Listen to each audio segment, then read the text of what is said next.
বাংলাদেশিদের জন্য ১০ ধরনের ভিসার উপর নিষেধাজ্ঞা প্রত্যাহার করেছে ওমান সরকার। উপসাগরীয় দেশটির এই সিদ্ধান্তকে স্বাগত জানিয়েছে বাংলাদেশ।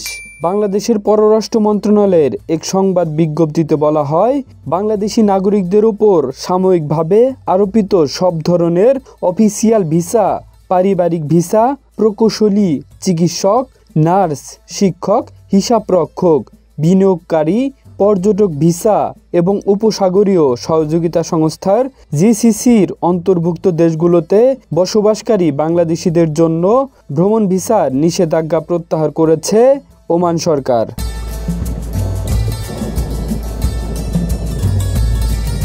ওমান সরকারের সিদ্ধান্তের কথা উল্লেখ করে ঢাকায় অবস্থিত ওমান দূতাবাস জানিয়েছেন, বাংলাদেশি নাগরিকদের উপর সাময়িকভাবে আরোপিত নিষেধাজ্ঞা প্রত্যাহার করে নিয়েছে ওমানের সংশ্লিষ্ট কর্তৃপক্ষ।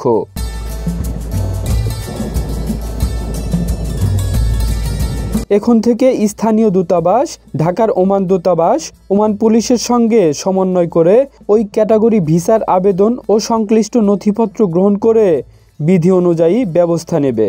নিজেদের অভিবাসন নীতি সার্বিকভাবে ঢেলে সাজাতে 2023 সালের অক্টোবর সরকারি কর্মকর্তা ছাড়া বাংলাদেশের নাগরিকদের সব ধরনের ভিসায় সাময়িক নিষেধাজ্ঞা আরোপ করেছিল ওমান রয়্যাল পুলিশ। বাংলাদেশের পররাষ্ট্র মন্ত্রণালয়ের বিবৃতিতে বলা হয়েছে, এখন শ্রমিক ভিসার উপর নিষেধাজ্ঞা প্রত্যাহারের জন্য ওমান কর্তৃপক্ষের সঙ্গে কাজ করা হচ্ছে। Kamrul Islam, desk report.